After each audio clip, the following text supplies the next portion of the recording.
What happened when Paul gets back to Jerusalem? Today on the Midweek Move, we're going to talk about that.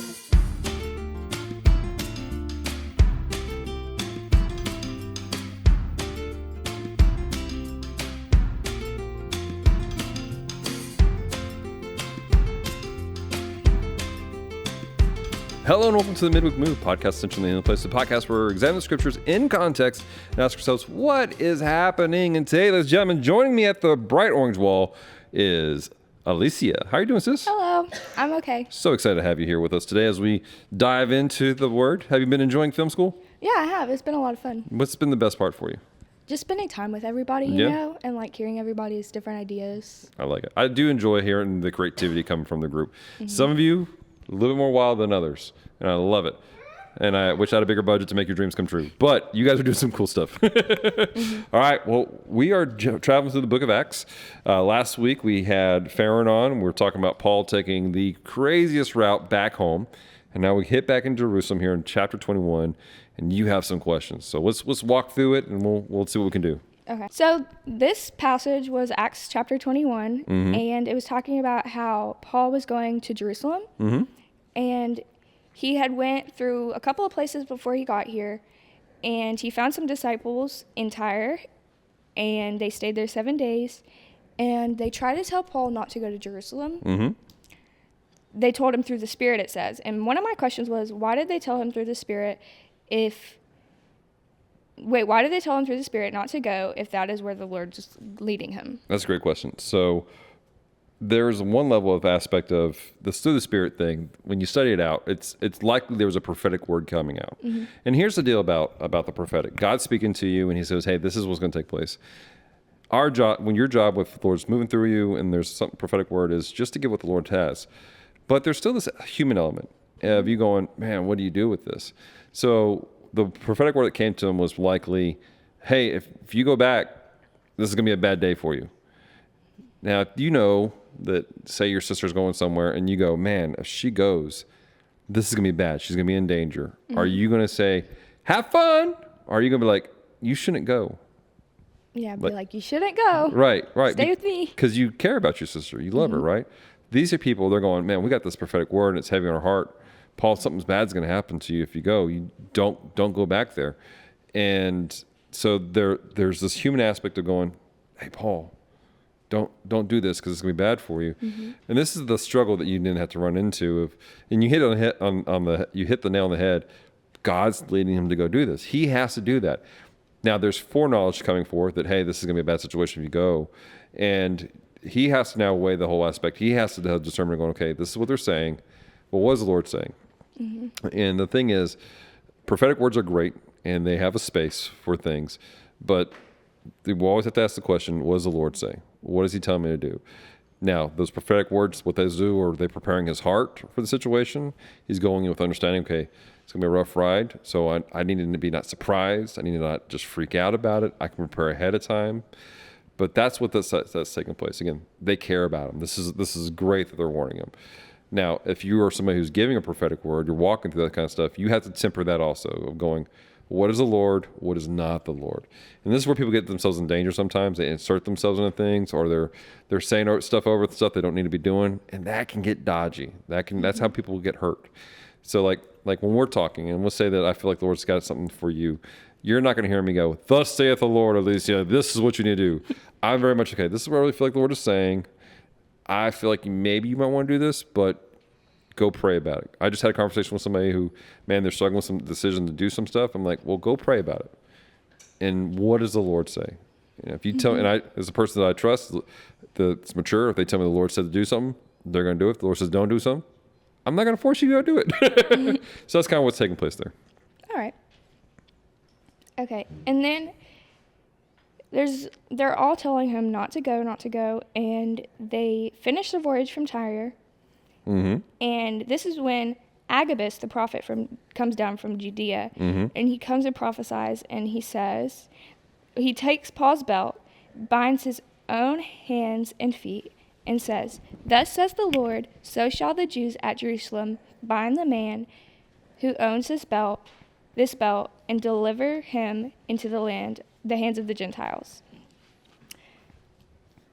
So I thought that was really they were all telling him, like, be prepared. Something bad is about to happen. Right. And it really was. Because then they go into Jerusalem, and it almost seems kind of calm. Because they have, like, this meeting of sorts, where it's, like, James and the elders. Right. And they greeted him, and Paul told them in detail, like, what God had done through his ministry with the Gentiles. And they glorified the Lord.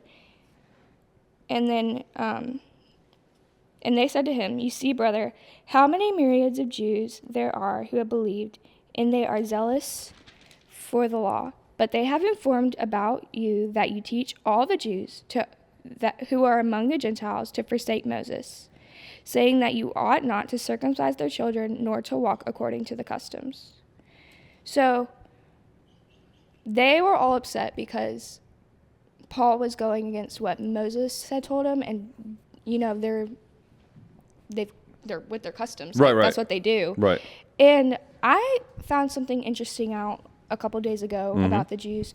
I found out that they wouldn't use the Lord's name at all. Right. Like, they wouldn't read it or anything. Like, it was like... It was sacred to them. Yeah, it was sacred to them. They didn't want to accidentally use it in vain, so they wouldn't use it at all. So I'm thinking maybe there were certain, like, customs that he didn't want them to do that they were scared about. Right. And that's why they're upset. Yeah, some of that. So it's a level of understanding. You're going to the culture, and when you look at the Jewish law, there are certain things that were meant for all people, and there were certain things that were meant just for the Jews, and then there were certain things that were meant just for the priest. And this is where there's a lot of debate with certain things that come up, and they're like, oh, well, why are you doing this? Well, because that was specifically set apart for just the Jews or just for the priests. And one common thing people throw out, well, the Bible says you shouldn't have mixed fabrics that you wear, so cotton, polyester.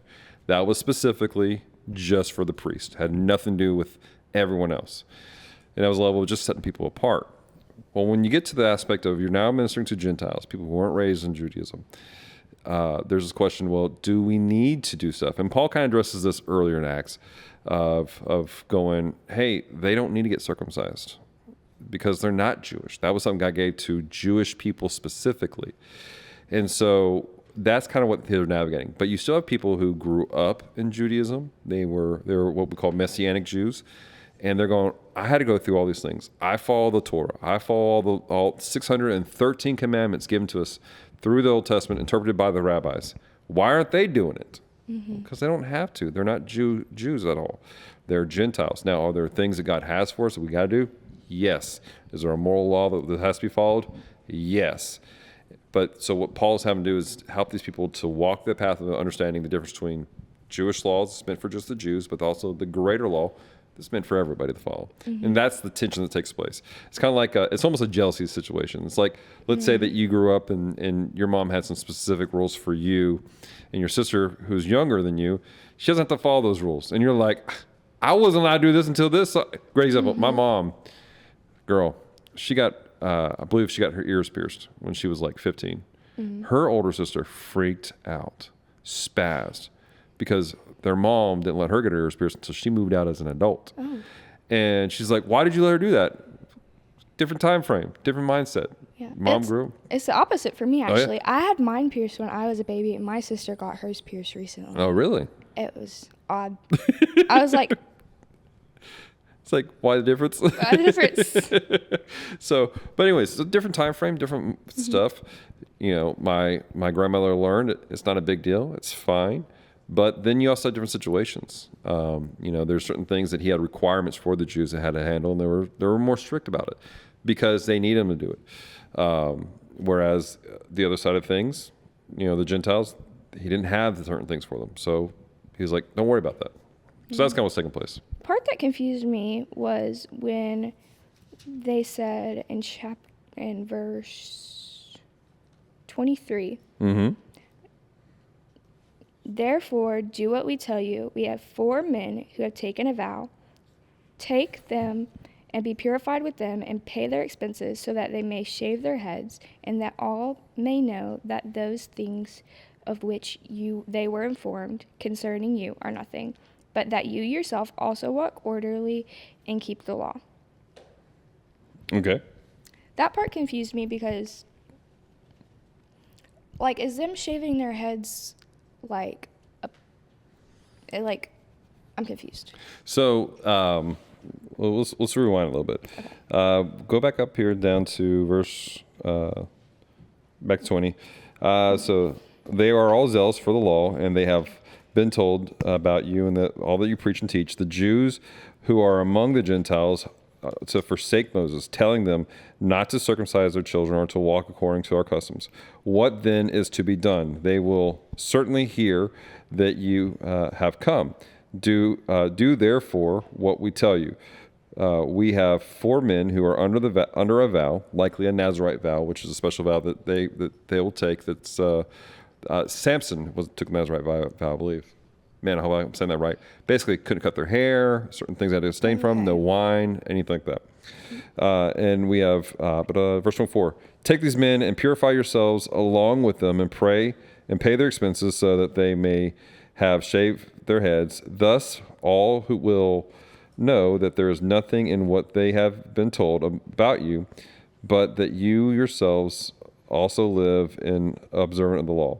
But as for the Gentiles who have believed, we have sent a letter with our judgment, and they should abstain from what has been sacrificed to idols, and from blood, and from what has been strangled, and from sexual immorality. Then Paul took them in the next day. He purified himself with them and went into the temple. There's a lot taking place here. I want to read the whole passage because I need you to understand this. Paul is still a Jew. He was raised in Judaism. He is both a Greek because he has dual citizenship as a Roman citizen and a Jew, but because he's been with the Jews for so long, he's acted as with Gentiles. And he said this: when I'm with the Gentiles, I act as a Gentile. I do what the Gentiles do. Does he do certain things that are inappropriate as far as that are morally wrong? No, he doesn't do that. But he doesn't apply to all the Jewish customs because he understood that all the Jewish customs became a stumbling block for those who were Gentiles. But now that he was back home, now that he's back with these other Jews, they're like, if you go hang out with these other Jews right now, they're going to look at you going, bro, you have done certain things that we can't even be around you. Because there are certain rules. Like if they're not allowed to touch dead things, if they touch dead things, they're now unclean. They can't go into the temple. So like, hey, Paul, now that you're home, we need you to abide by certain customs for the sake of the gospel. And we kind of talked about this a couple of weeks ago on the show about what we put up for the boundaries put up for the gospel. So, for example, if I'm asked to go preach somewhere, I'm going to ask first off from the person in charge, what's your culture? How do you guys dress? Are you a suit and tie group? Or are you not? Can I wear what I wear now, just jeans and a t-shirt? And I will go appropriately for that because I don't need that to be a hindrance. Yeah. And I was Pentecostal for a couple of years, but I personally wasn't Pentecostal, but my family was. Right. So I would still dress Pentecostal at the church. Right. With the dress and all that kind of stuff, yeah. I had short hair at the time. Oh, yeah. That happened before our family became Pentecostal. That takes a minute to grow. So that was a little embarrassing for everybody. But I still was respectful to them and their customs. Exactly. It's a matter of being respectful to the customs and places we have in place. Again, it's just one of those things that we have to do for the sake of the gospel. Paul's back home. It's a stricter place. He's going to follow the rules for the sake of the gospel. Now, he could have flexed his freedom. I have the freedom to do this. He could have done that, especially since he's Paul. He's the one that's doing half the work for folks. But he walked in humility. He goes, you know what? For the sake of the gospel, for the situation I'm in, I'm going to abide by the local rules and the customs because there's no reason to start trouble over that. It's stupid. I told the story a couple of weeks ago on the podcast. Years ago, I was trying to find a job as a youth pastor. I think I shared this in youth a couple times. Couldn't find a job as a youth pastor. I applied to all over the place. I applied to a church in Canada. Nobody wanted me. And one of the biggest problems was I had long hair. Yeah. And so I cut it off. Now I ended up getting hired here and didn't need to do that, but it was an act of obedience. And so the lesson we can learn from that is making sure that we are doing what we need to for the sake of the gospel. If that means we need to act a little more tighter, a little more strict, do it. Even though if you have the freedom to do certain things, take care of it. I remember you telling me about it happening like in the middle of the night. And I feel like so many like things that God is telling us, we often hear at night because that's when it's quiet. Yeah. And we don't have so much like people talking to us, Girl. and like social media, and like having to worry about everything throughout the day. So I feel like when we finally lay down to sleep, God's like, hello, did you hear me earlier? There is Probably a not. world of wisdom in that statement of just being quiet, stopping, and just listening. Now, that can happen in the morning time. Some people, not so much, because they're not awake until noon, even though they're functioning. But yeah, absolutely. When you stop, when you turn off your phone, turn off the TV, turn off the headphones, and just listen, he speaks a lot to us. Good stuff. Anything else? I feel like there was something down here that I wanted to talk about. Okay, so Paul was born a Roman citizen, right? Yes. Yes, and he's also Jew. Yes. So I know back in these times that Romans were over everybody else, like they were more important. So the people had a lot of fear of them. And I think it's in this chapter, I just can't seem to find it right now, that they were beating Paul. Oh, there it is. They were beating Paul, and then they asked if he was a Roman, and he said, yes, I was born Roman. And also the commander garrison, which is like, I found out last night actually, that is like the big assistant military guy. Right. Like he's important. Oh, yeah, very And important. he wasn't born Roman, but he had paid a large sum of money for his citizenship, which made him technically less important than Paul. Right. So when they found out that Paul was a Roman citizen, they were very afraid. Right. And they stopped beating him. They like backed up. They're like, oh my gosh, what have we done? What have we done? So they took him to the barracks, and they let him go to talk to the big mob of people that were like trying to kill him. Right. So he was talking to the commander garrison, and he was asking, okay, I'll just read it. Then as Paul was about to be led into the barracks, he said to the commander, may I speak to you? And he replied, can you speak Greek? Are you not the Egyptian who some time ago stirred up a rebellion and led the 4,000 assassins out into the wilderness? But Paul said, I'm a Jew from Tarsus in Cilicia, a citizen of no mean city, and I implore you, permit me to speak to the people. And he could permit because he was more important, which I found actually very interesting because, you know, he's like being taken away and he's like, I demand that you let me do this. And they have to be like, okay, okay. And then, so when he had given him permission, Paul stood on the stairs and motioned to his hand to the people.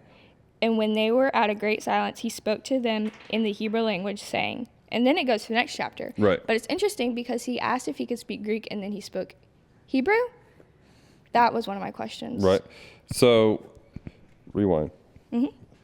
So, they asked if he spoke Greek. So this is the Roman soldiers. They're going, hey, do you speak Greek? Because they're looking at him. And he's like, yeah, I speak Greek. And this is a matter of just, they're verifying his Roman citizenship, who he is. And that way they can ask questions directly. Now, the question they asked him, they thought he was a different person. These guys thought he was a dude who had basically blown through town some time beforehand, who was an Egyptian, who was also Jewish, and had started a revolt. And it was a bad situation. Yeah. He's like, no, I'm not that Paul. I'm not that guy. I'm a Jew. This is where I was born. And what's interesting is, even though he had the authority because as a quote unquote higher ranked Jew, Greek, he's still asking permission. He's still being humble about it. He's like, hey, let me speak to the people. So now he's going to speak with these people in Greek, and now he's going to his people, the Jewish people. He's speaking the language that they understand. He's not speaking to them as a highfalutin Greek. He's now speaking as, I am one of you, my people. I am a Jew. I'm speaking to you in your language, which speaks to the aspect of how you communicate with people. You know, if I'm talking to an adult who is, great example. Years ago, we had a guy on the show who has more degrees than I can count. Like, the dude's he has forgotten more than I've ever learned about the Bible. And I really had to focus on using certain vocabulary to engage him because that's where he's at. Now, we still kept the podcast at the level it's supposed to be at, which is supposed to be for everybody. But the way I talk to that person versus how I talk to you guys, it's a little bit different because I had to speak in a way that you understand. And, but I'm not like just throwing around like slang and stuff like that because that would be really awkward. But You speak with people according to who they are for understanding and for relatability.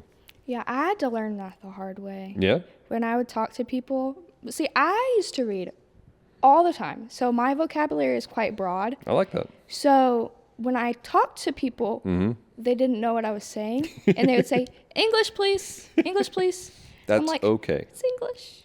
It was very hard for me to That's not good. do that. It's good for you to have a high vocabulary so you can communicate in different ways. And there's nothing wrong with calling people up to a higher level. So one of the philosophies that I've grown up learned is you always try to call people up to a level above where they're at. So like when I was a kids pastor, I taught the kids like I would teach teenagers. And now as y'all's youth pastor, I teach you guys like I would expect college people to be. Now, I expect you to be 12, 13, 15, 14 years old, but I still am calling you up to a higher level. That's how you help people to grow as a whole. Yeah, I feel like people really like benefit from that, especially like young kids. When you talk to them like they're adults, they learn to talk. Yeah, absolutely. I know a couple of kids that they aren't around people that actually like talk to them, and they're pretty old and they still don't talk. Yeah. Yeah. In fact, we actually, I don't know if you guys, how many guys have seen this on YouTube Shorts or TikTok. There's a whole situation where there's people complaining about authors using big words. Oh.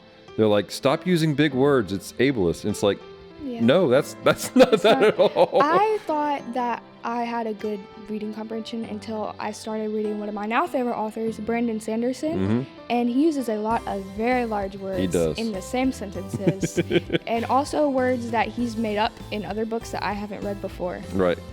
And it's just gets confusing. I have a friend that's read most of them, so I'm like, hello, what does this mean? A good thesaurus person. I like it. Good deal. Anything else about the scripture? I don't think so. Oh. It was quite confusing at first, but I think you cleared things up pretty good. Glad to hear it. We'll hear from you guys. Is there anything that you're confused about, you want answers, or maybe you need prayer? Reach out to us. You can email us at mediahub@thpshreveport.com. And of course, if you're in the Shreveport area and you would like to come be part of things on Wednesdays or on Sundays, come visit us 8957 Kingston Road here in Shreveport. For more information, visit our website, thpshreveport.com. Till next time, have a great week. Bye.